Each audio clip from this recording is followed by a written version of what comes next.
Well, as part of my attempt to organize my life a little tiny bit, I have decided to turn this area, this corner of my house that is almost in the deepest, darkest corner, to be the area where I fix pens. Now, why would I want to fix pens in the deepest, darkest corner? Because I have the power to do that by turning on a light bulb, and it's no longer dark. Oh, speaking of light bulbs, this was a lamp that was in our free area in our building, and I took off the lamp part, which was broken, and attached a dollar selfie stick to it. So this is now going to be my holder to point the camera down at my work. This fire hazard and that fire hazard are all this plug. I don't know what this is plugged into or where this plug goes, but it doesn't work. So I don't know where it's not plugged into. This is kind of plugged into something, I don't know what, but that's has this light, which has a built-in magnifying glass, which might be helpful. So let me just put this in its holder, see if it works. It does, and it's not tipping over. The base is wide enough. Let's move it this way, closer to me, so that I can see what I'm doing. It seems to be fine. Look at that. Here's my coffee cup. This is full of the pens that I normally have for sale, but it immediately gets mixed up because I'm my best customer and I end up taking pens out of those drawers and putting them somewhere else. These drawers are going to hold, you can't see them. These drawers initially were going to hold pens that are to be repaired and my tools and things like that, but I don't know whether I'm going to end up using those or what. My point for doing this right now, right here and right now, is to do two things. My leg is caught. There, my leg is no longer caught. Is to do two things. One is to see if I need more space than what I have, and I don't think I do, meaning that this thing can stay here, and this area can be used for projects in midstream. I don't think I need more space than this to fix than this area here. That's 2 feet, but well, let's just measure this. I have the power. It's 2 feet by 2 feet, completely open, except for the base that is holding the camera and the light base, which is over there, and my coffee cup and my ink. So now right here is this bump. Maybe can I fix that by shimming something up? I probably can.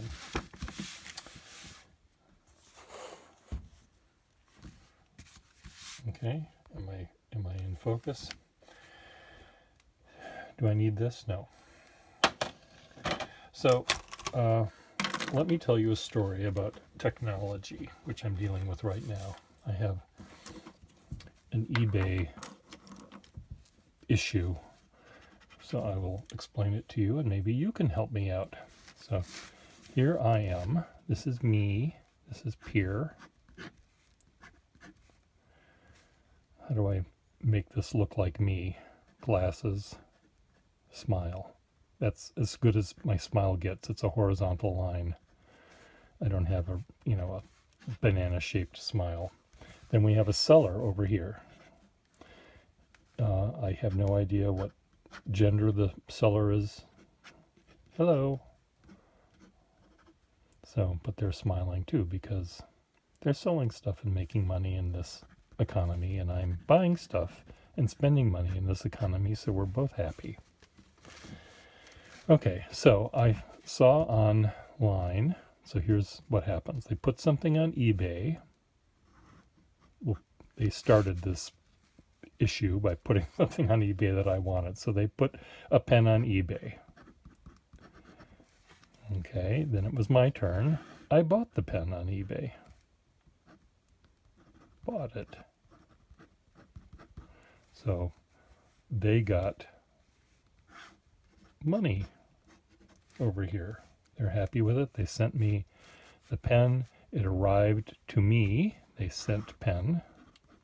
I can see I'm going to run out of paper. Sent pen to me. I got the pen. I looked at the pen, and the pen had a flaw that was a deal breaker for me. I won't go into the details, but it wasn't the seller's fault necessarily. It wasn't the pen's fault. The pen was innocent. But the description implied that the nib was good, and the nib, in fact, was broken. So I asked for a return, which was allowable by this seller, because this seller is a good seller. And so I didn't know how to do this. It was one of these free return things where they pay for the returning of the item. So I figured that they would send me I'd get a notification saying, here's your return label or something. I wasn't really sure because I've never returned anything on eBay before.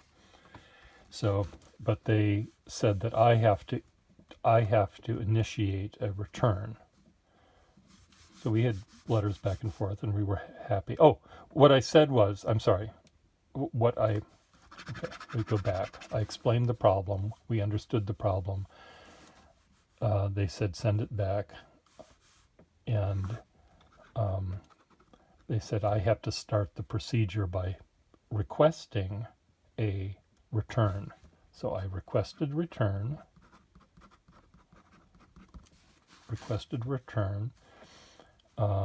which is what I would have done normally. And then a half a day later, a few hours later, or maybe a day later, I thought, well, this person's going to have a hard time selling the pen with the problem that it had. So I thought, why don't I make an offer for a partial refund, and we'll call it a day, because then I'd be happy and they'd be happy, and they wouldn't have to pay for shipping to go back and reselling it, trying to resell it and all that stuff. So I requested a refund of $15 or something like that. And they said, fine. So I requested a return, talked to them again. They sent me money, smaller $, back. And I received a notification from eBay saying that I got the money. And then this person said, I thought we were done. I'd add feedback saying everything was fine. And then they said, I have to close the return request. And that seemed like an easy thing to do. There wasn't a button that automatically said that, but I went online and I found out how to do it. And evidently, because the request was sent, that button is no longer available for me to press and say request canceled. My choices are now, I can ask eBay to help, which is what they do when we're yelling at each other, but we're happy. We're both smiling. That's my smile, remember. I'll make it obvious. I'm smiling, they're smiling. We're very happy, but there's no button for me to cancel the request. So I thought, well, it's because my computer's old, or I'm using Safari, not Chrome. So I tried Chrome, not Safari. I tried on my computer. I tried on my phone. There was no button that I was able to see on this request on these YouTube videos. So I have a feeling, because I opened the request for a return and then got a refund without closing this, that the entire computer system of eBay is unable to move. So maybe all eBay transactions now are clogged because of this one problem. But I can't imagine that I'm the first person to run into this solution where someone asks for a request for return and then realizes, well, this is a dumb idea. Let's just get a partial refund. So it seems logical that there should be a button, a choice that you can say, this is what happened, and I do it. So I don't know how to stop it. I did ask a friend on, I don't know if I told you this, I asked a friend on eBay that buys and sells hundreds and hundreds of things every year, and he signed on using my account, and we had a good chuckle laughing at the things that he sees that I'm bidding on and buying. And it is embarrassing. It's like someone, looking in my underwear drawer and finding those crotchless panties. If I have crotchless underwear, it's not because it came that way, because they're all worn out. Anyway, so he was unable to get any further than I was. So then I talked to an actual human. I tried to talk to an actual human. No actual humans are available right now. And the problem. So anyway, we're in limbo, and I don't know what to do. I know that this return request is not resolved, so this person has a black mark on their selling thing because it hasn't been fulfilled. And I'm willing to take all the blame, by the powers that be with eBay. This was my fault for not thinking of it earlier and blah, blah, blah. But there's no button like that. So anyway, la-da. So now on to more fun. So I'm still in limbo about this. I'm trying to figure it out. Technology these days is really confusing. There's, I typed in on an insurance form, I typed in all sorts of stuff for my health insurance, and I get all the way to the end of all of these things I typed in, and it says, the U.S. Postal Code says that there's more than one Fitchburg Street, apartment B352, so we cannot complete your thing. And I'm the only person that lives, there's only one Fitchburg Street in all of Christendom, or in all of Somerville, at any rate. There's only one building on that street, and I live in that building. So there is no problem. So I talked to an actual human, and she said, oh, that's a problem with our website. Well, fix it. Fix the problem with your website. I'm not able to sign into my health insurance page because of this snafu. Do I have to move to a new house somewhere in order to sign in to? Grr. So anyway, 13 minutes of griping. Now I'm going to have some fun. So the pen that I bought from this person had a broken nib. But I did have a nib that I replaced it with. It's not fine. The nib was mentioned was a fine nibbed pen, and I was looking for a particularly fine nibbed pen. So I replaced it with a pen that is not fine, but it's working now, and I'm happy with it. In fact, this is the pen that I bought. There are other cosmetic issues with this pen that don't bother me, and the nib that I put in it is very nice. It's working okay for a broad nibbed pen. As you can see, the pen is a little warped, which I could see on the picture when I bought it. So that wasn't, again, it was the nib I was looking for, more than anything else. And everything else works fine, so it's okay. There's nothing wrong with it now that it has a nib that works.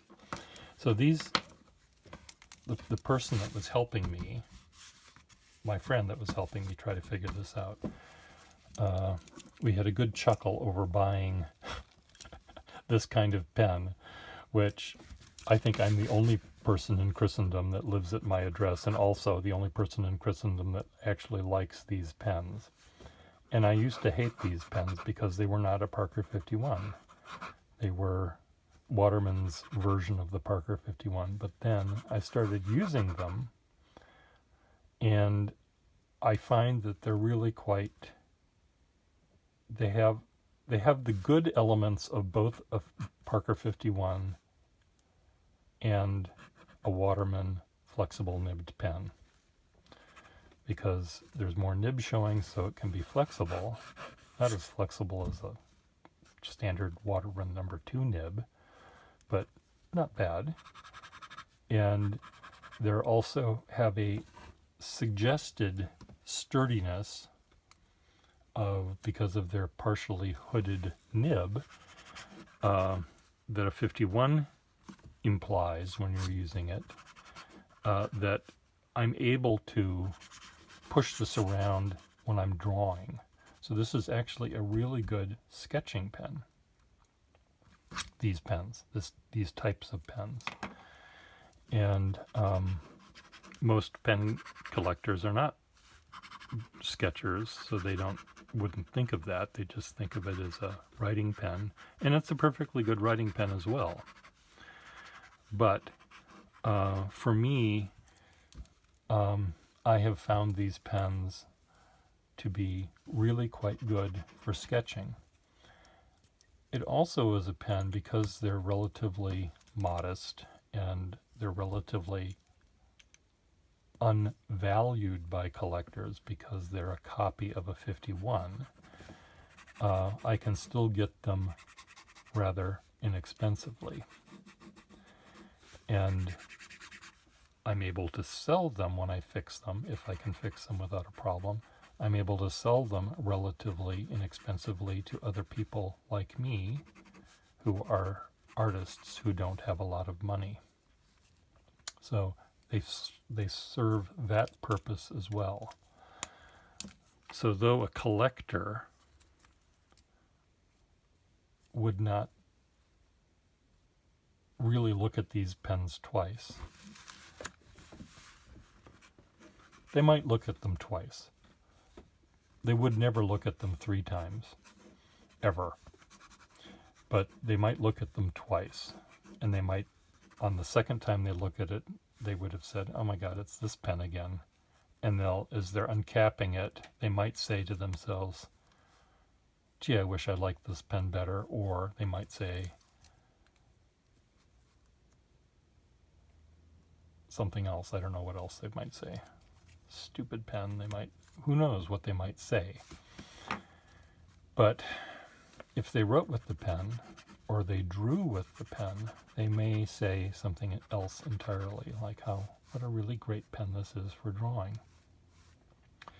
So for those of you that have a Waterman Taperite pen in your collection that you have ignored for whatever reason, let's say you just have them in a big old box of junk.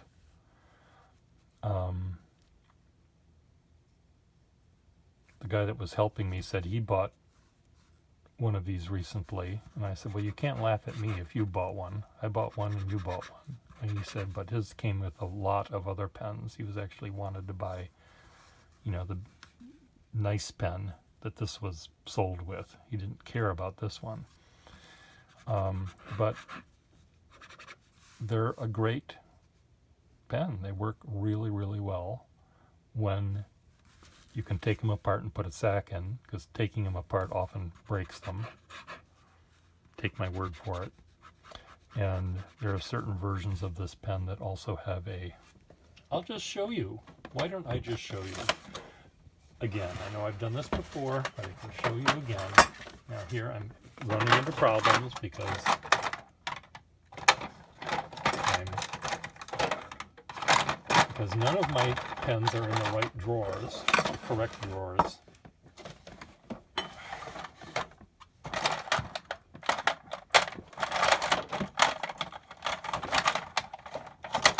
Well, who the hell knows where they are? Often these pens have clear ends that decay as part of their design flaw. They were made with a plastic that breaks. So the ends of these pens are quite often broken. Like this one. See, here's a perfect example. That's broken off. It's supposed to be a clear end. And the plastic they used to make that clear end, and why they made a clear end, I have no idea. You wouldn't see it when it's in your pocket, because it's in your pocket, and you don't see it when you put the cap on the pen, so why do you even bother making it do that to fall apart in the fullness of time? So I do have a lot of pens that have the broken ends, but that doesn't make any difference. If you put a ink sac in it and fill it with ink and it has a nice nib, you're good to go. It's like, you know, your car has a dent in the fender. It's still, that dent doesn't get in the way of driving to the grocery store to buy some milk. Works perfectly fine with that dent. Well, let's say it's missing the back left tire. Well, then that's a serious problem, but this is not a serious problem in terms of the pen's use. But anyway, let's just take these 4 pens that I have. I'm using great old ledger paper that's 120 years old probably, Mont Blanc ink. So let's see, this Taperite works fine. I flip it over, get a thin line, I use it regular right side up and get a slightly flexible line. See? If I had a pen like this in high school, I probably never would have graduated, because I never would have listened to a teacher, because you're too busy playing with my pens. Okay, this one, it's rather the same. I felt it would be finer than the first one I tried, and I think it is a little bit. It is a little bit. But it still has that little bit of flexibility to it, which is fun. Okay, which one? This is one that was in my sale drawer the other day, and I ended up buying it for myself because it has this stubby nib. It's really, really fun. This is, you know, if Donald Trump used a pen, this would be the sort of nib he'd want. Of course, it doesn't write his name bigly enough, does it? He needs it to write biglier. So he uses a fucking magic marker. And everything about this pen is kind of ugly. It's this weird, ugly, grayish brown color. It has this ugly kind of cap, but it's this persistent little bulldog of a nib, which is nice. And then the pen that I got from eBay, which is causing all of my problems, is this one. Again, the nib was broken, but I was able to replace it with another nib that I had from a pen that was broken. And even though this has a sort of bend, which can happen on any pen, but it somehow seems kind of common with these, and I don't quite know why. I put a nib in it which works perfectly fine in it. It's not as fine as I would like it to be. but I mean, I have use for all of these pens are mine, and I use every single one of them. So there's nothing wrong with it. It's just, when I was buying it, I was thinking it was going to be a fine nib. The cap has pitting on it and some wear on it, which doesn't bother me. It's a hard pen to sell because of that problem, and the warp is a hard pen to sell because of that problem to a collector. But to a user, this pen can be perfectly fine. It's like the car with the dent in it, and maybe the door had to be replaced, so the door is a different color than the rest of the pen. It's going to be hard to sell that car with the dent and the wrong color door. But if you have to go to the grocery store, it'll take you. And this pen will write the groceries you need: milk, peanut butter, and jelly, and bread, coffee. This is what I buy, and cereal. This is the bachelor aisle. If there was a convenience store that just sold these things, that's all I need. Oh, aspirin.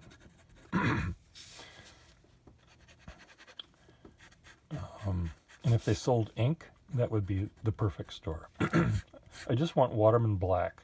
Thank you very much. That's all I need. You put it on the same aisle as the jelly.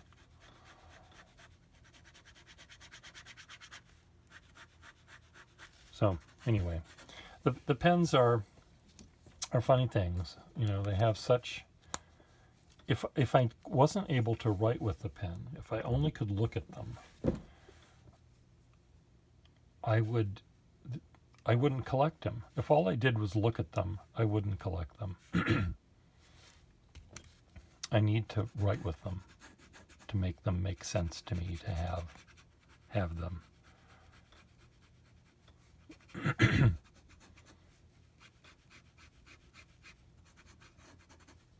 That's what's weird about me in pen collecting. Many pen collectors would think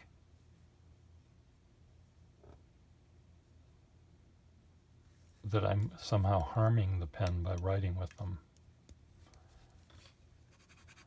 And yes, I suppose, there's, every time I undo the cap, there's one molecule of metal that's being scraped off and turned to dust or something. I don't know what a molecule of metal even looks like, but yes, if you use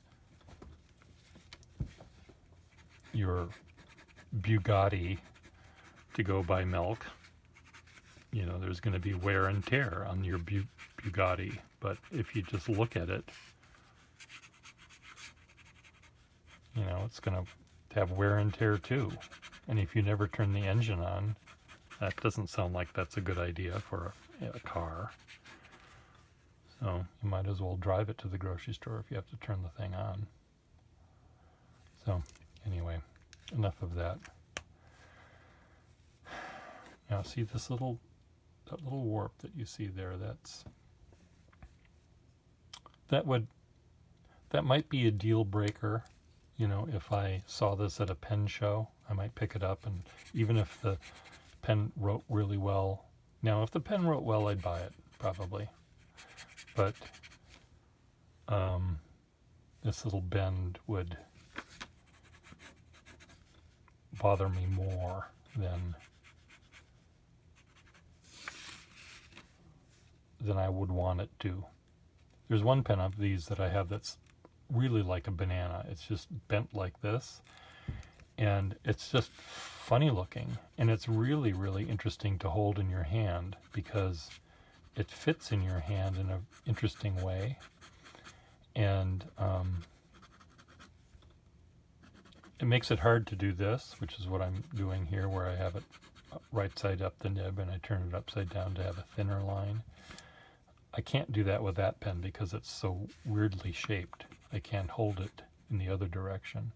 But it's really, really an interesting experience to hold a pen that's warped in that way. It's like writing with those oblique offset nibs on dip pen calligraphy nibs that people like. I can't do it. I can't hold them. I can't make them work because my brain can't learn that trick. It just doesn't work. But those that do it swear by it, I guess. So is there another one of these I can buy? Oh, actually, here's a whole bunch of them. These are ones that I took out to draw with the other day when I had a friend here, and out of this box, out of this tray, there were 3 that I bought for myself because they wrote in a certain way. So let's just try these out. See if these are 4. Do I want 4 more of these in my collection? 5. That one wasn't 1. That one, they're not over there. So here we have 5. Oh, 6.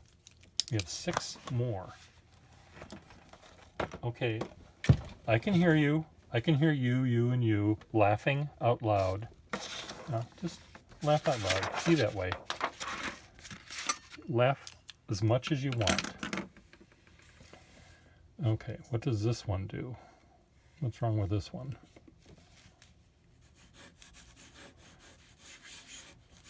Very smooth.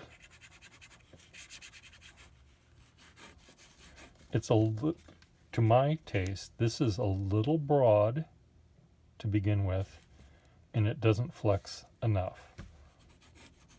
This might be the perfect pen for any number of people, but to me it doesn't have that sweet range that I like them to have. What about this one? What's wrong with this one? Not a thing. This is a very sweet pen.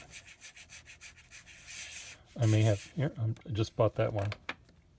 It's no longer for sale because I just bought it. Now why? Now I have in my collection of keepers. I have 20 of these pens already, and I probably have a pen that writes exactly like this one. So that's why I took it out. And see, this was sort of like the nib that I thought was going to come in the pen that I bought. I thought it was going to start off fine, and so anyway, we'll see about that one. What about this one? Did I try this one already? I can't even remember anymore.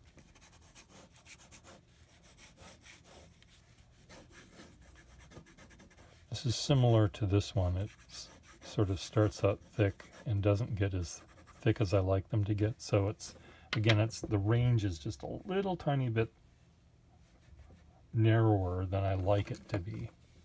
Sometimes those ranges are fine. If it's a really, really excruciatingly fine nib and it just gets a little tiny bit fatter, it's okay. Now this one is almost like that, but it starts out again a little bit fatter and it's a little firmer, so the range is again a little bit smaller. But it's there's nothing wrong with this pen. It's like having a car that doesn't go above 52 miles an hour. You can do a lot with a car I wish I had a car that went 30 miles an hour. I'd be very happy.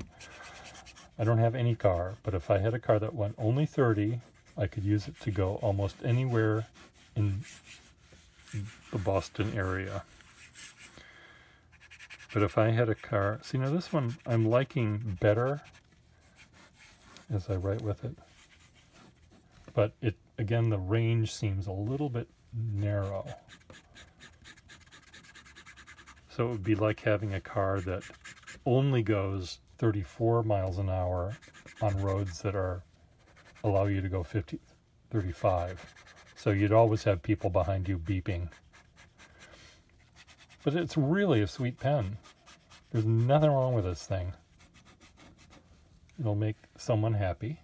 It would make me happy if I didn't have others. This one. Okay, this one's interesting.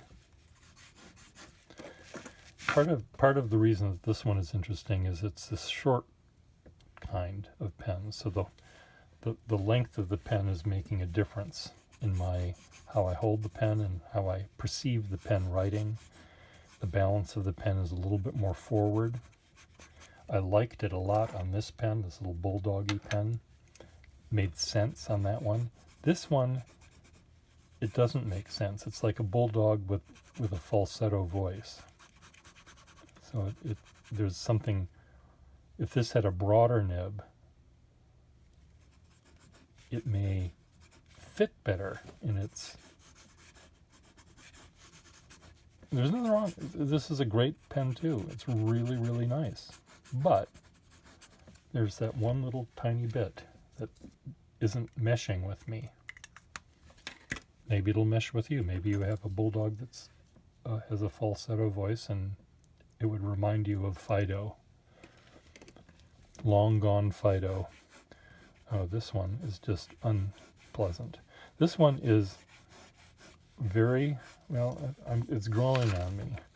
But this is the one that has the least range at all, but it's also the one that sort of wants to be the finest.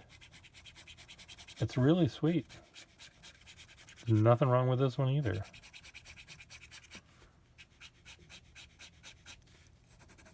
Let me zoom in so you can see what I'm doing here. There's nothing wrong with this one.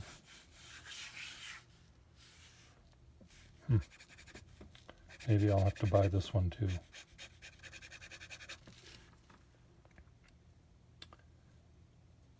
See that little ding right there? That would bother you. You'd all be bothered by it. Not you.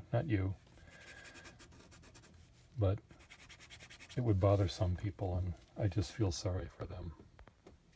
They're the kind of people that they walk outdoors and they see one little tiny wisp of cloud in the sky, and they're bitching about it. That's what that dent bothering you is like. Blue skies are among the most boring things in the world.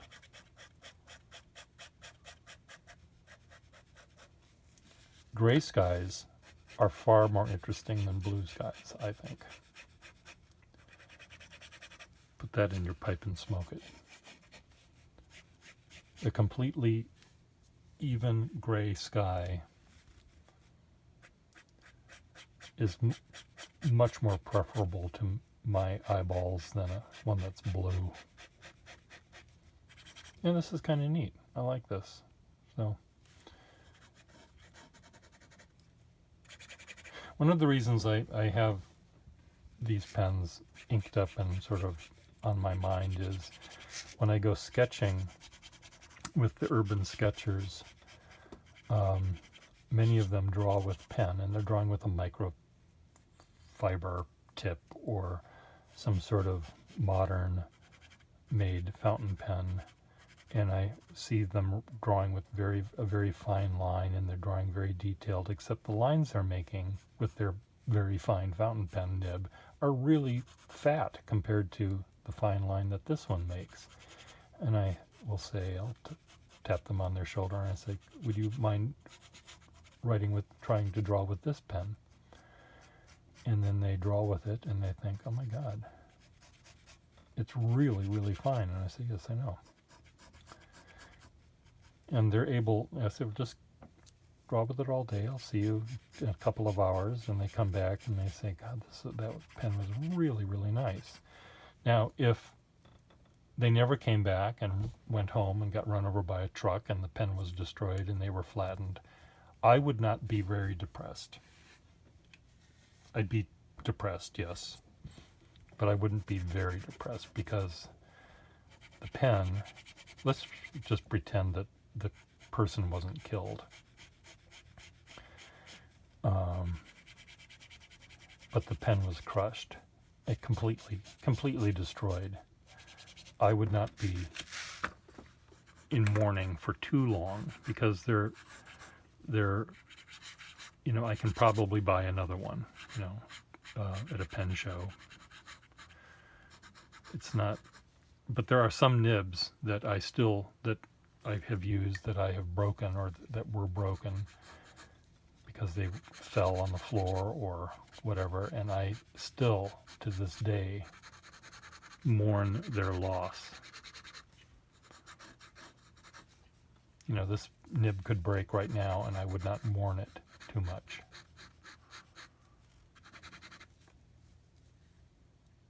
So anyway, they're perfectly good pens. They're just that was the one that I might want to keep, right? No, it wasn't that one. It was this one. Was it this one? Which one did I just have in my hand? I think it was this one. So we'll just keep that for a while. Yeah, that's the one that has the dent. Okay. Bye.